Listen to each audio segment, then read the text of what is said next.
अभी आपने देखा होगा हर न्यूज़पेपर की हेडिंग में ये एक बात आ रही है कि गंगानगर में 10 घंटे में 10 इंच बारिश और पूरे सीजन में नहीं होती है, सदियों का रिकॉर्ड टूटा है और बाढ़ के हालात यहाँ पर दिख रहे होंगे आपको।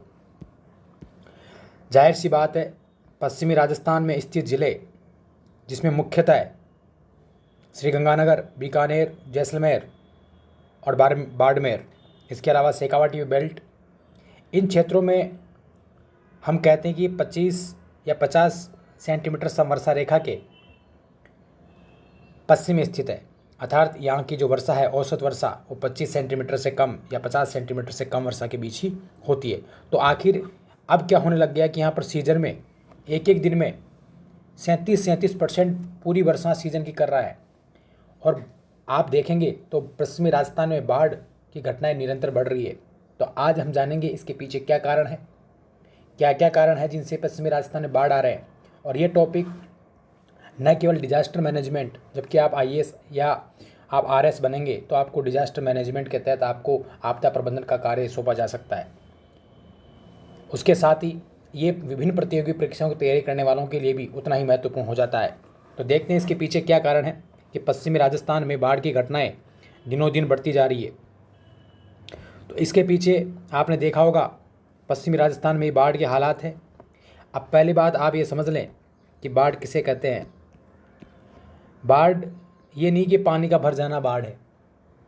पानी अगर यही जलाशय में भरता तो हम खुश हो जाते कि ये वाटर लेवल बढ़ाएगा। हमारे यहाँ पर ग्रीष्मकाल में जो शीतकाल में या ग्रीष्मकाल में पानी के लिए हम भंडार एकत्रित कर सकते हैं, लेकिन ये पानी अगर बस्ती में बढ़ता है तो ही बाढ़ कहलाता है।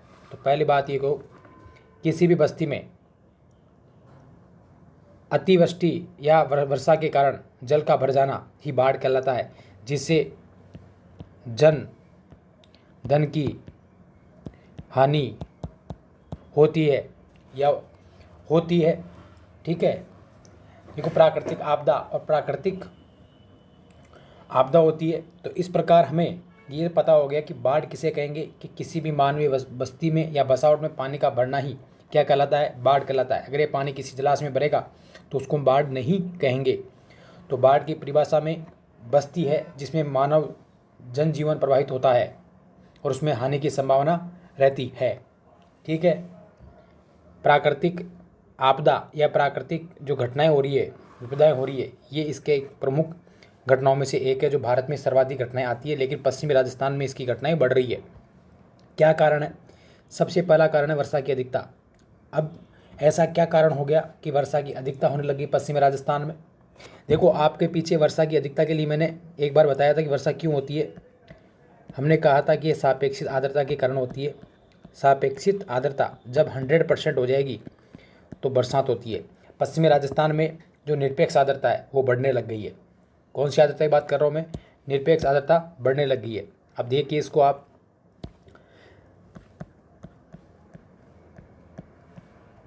निरपेक्ष आर्द्रता पटे में आर्द्रता धारण करने की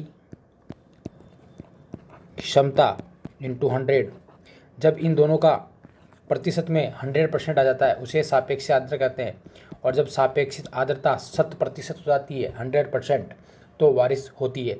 अब ये निरपेक्ष आर्द्रता क्यों बढ़ने लगी है पश्चिमी राजस्थान में? इसके पीछे आपको ये समझना होगा कि पश्चिमी राजस्थान में अब सिंचाई क्षेत्र बढ़ने लगा है। क्या बढ़ने लग गया है? सिंचाई क्षेत्र। और सिंचाई क्षेत्र, इंदिरा गांधी नहर के कारण सिंचाई क्षेत्र में वृद्धि हुई है। यहाँ जल प्लावन होने लग गया है। यहाँ पर जल, जिसके कारण इस क्षेत्र में क्या होती है, यहाँ तापमान के कारण यहाँ पर वायुमंडल में जल वाष्प की मात्रा अधिक होने लग गई।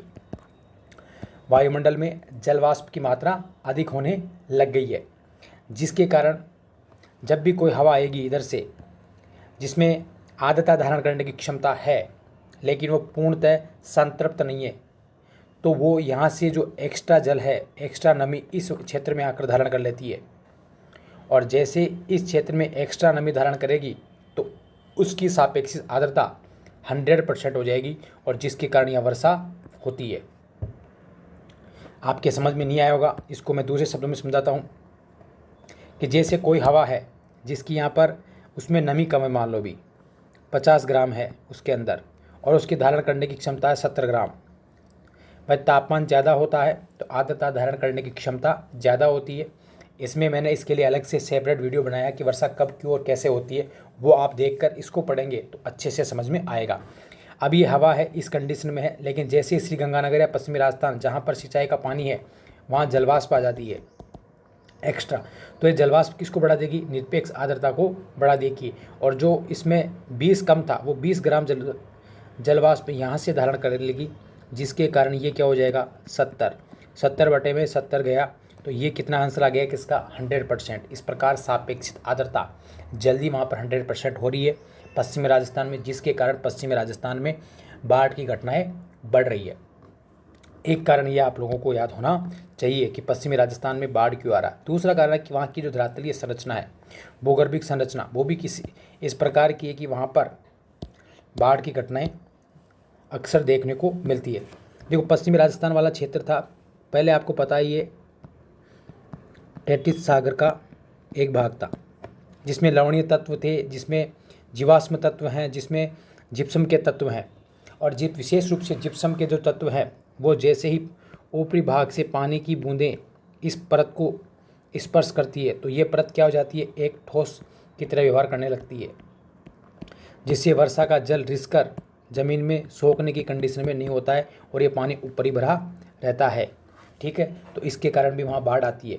तीसरा है कि यहाँ पर मानवीय बसावट। देखो मानवीय बसावट तो हर जगह ही है, लेकिन पश्चिमी राजस्थान में विशेष रूप से मानवीय बसावट भी इस प्रकार की है, क्योंकि पश्चिमी राजस्थान में आपको पता है भूजल है वो बहुत गहराई पर है, तो वहाँ की बस्तियाँ, अगर मान लो ये एक धरातलीय भाग है, कैसा भाग है ये अवतलाकार, और ये एक हम मान लेते हैं ये भूजल स्तर है, ये भूजल स्तर है। अब यहाँ की मोटाई आप देख लो, इस धरातल की मोटाई इतनी है। अब आपको एक तो कारण है कि बरसात होगी तो बरसात का पानी इकट्ठा यहाँ होगा, तो यहाँ पर क्या बनेगा, एक जलाशय बनेगा। क्या बनेगा इस जगह जलाशय बनेगा। एक कारण ये हो गया। तो व्यक्ति क्या करेंगे, पानी के आसपास बसावट बसाएंगे, अपनी बस्ती कहाँ करेंगे, इसके आसपास बसावट करेंगे। जो वर्षा के पानी का यूज़ करने के लिए एक जलाशय के आसपास बसते हैं, जो जलाशय कहाँ है, अवतलाकार बेसिन में स्थित है। दूसरा है कि यहाँ पर अगर नलकूप लगाएंगे तो नलकूप लगाने पर भूमजल स्तर का जो होती है उसकी गहराई भी कम होती है। अगर ये यहाँ बसे तो आप यहाँ से यहाँ तक नलकूप करना पड़ेगा, तो कि कॉस्टली होता है। ये तुलनात्मक रूप से क्या है, यहाँ पर लाभदायक होता है, इसलिए बस्तियाँ यहाँ पे बसेगी। और जैसे ही वर्षा अधिक हो गई तो ये पूरा का पूरा पानी इस झील के सारे तालाब के सारे आ जाएगा। ठीक है, तो इस पानी में, इस बस्ती में पानी जल्दी भरेगा। क्यों? क्योंकि अवतलाकार बेसिन में स्थित है, इसलिए बाढ़ आती है। आपने बहुत सारे गाँवों के नाम सुने होंगे जो तालाब के नाम पर है, जैसे लूणकरण सर, ठीक है, परबतसर, सर का मतलब सरोवर, ये सरोवर के आसपास बसे हुए क्षेत्र हैं। तो इस प्रकार मानवीय बसावट में मानव की बसावट भी एक बाढ़ का कारण है। तो ये 3 मेजर कारण है जिसके कारण पश्चिमी राजस्थान में अक्सर बाढ़ की घटनाएं देखी जाती है। आपको ये वीडियो अच्छा लगा तो लाइक, शेयर और सब्सक्राइब करें। इस प्रकार की और मज़ेदार आपके कंसेप्ट हमेशा इस चैनल पर अपडेट किए जाएंगे। कोशिश की जाएगी कि जो घटनाएं समसामयिक रूप से चल रही है उनका विश्लेषण किया जाए।